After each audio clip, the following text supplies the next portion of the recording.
Kulağa böyle eğik olan böyle.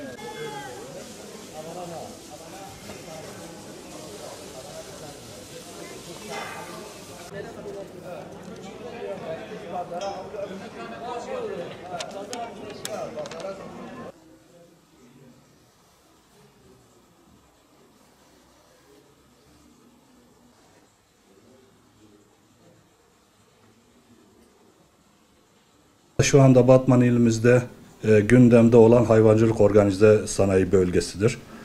O da kıymetli valimiz Sayın Hulusi Şahin'in başkanlığında yer tespiti yapıldı. Yer tespiti kabul edildi, müteşebbisler kabul edildi. Bu pay sahipleri kabul edilerek kısmetse bakanlıkta gelecek heyetle beraber bu işlemler de devreye sokulur. Kısa sürede inşallah Batman'ımıza büyük baş besi sığırı hayvancılık organize sanayi kazandırmış olacağız. Hayvancılık organize sanayi bölgesi olarak yol veren Ciniri bölgesinde 1113 dekarda mera alanın tahsis edildi. Bu tahsis bölgesinde bunun bizim ilimize nasıl bir faydası olacak? Özellikle de mülki amirimizin öncülüğünde şehir merkezinde bulunan büyükbaş hayvancılıkla uğraşan besicilerimizin şehir dışına çıkarılıp kümeleşme dediğimiz bir yerde kümeleştirmek. Bunun yanında da organize bir şekilde hem üretimi hem de üretim aslında tüketime sunulacak şekilde de hem hijyen şartlarını hem de daha kolay bir şekilde bunların bir araya gelmesini en büyük avantajlardan biri sağlamış olacak. Bunun yanında da o bölgenin kurulması hem bakanlığımızın hem diğer bakanlıkların hem de yerel kaynakların daha rahat bir şekilde kullanılması sağlanmış olur.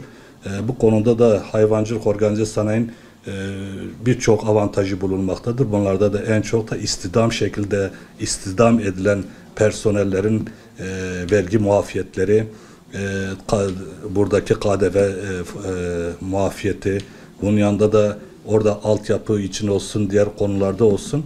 Bir de Batman'ımız birinci öncelikli kalkınma illeri arasında olduğu için de faiz oranı da %1 olup 15 yıllık gibi bir kredi de kullanabiliyor. Çok büyük de avantajları bulunmaktadır. Hayvancılık organize sanayi bölgesi kurulurken elbette ilimizin hayvansal potansiyeli göz önünde bulundurularak ve de müteşebbislerimizin yani üreticilerimizin bu konudaki yönetmenlik çerçevesinde yeterlilik ölçüleri de göz önünde alındı. Şu anda ilimizde 842 bin küçükbaş hayvanımız, 118 bin büyükbaş hayvanımız bulunmaktadır.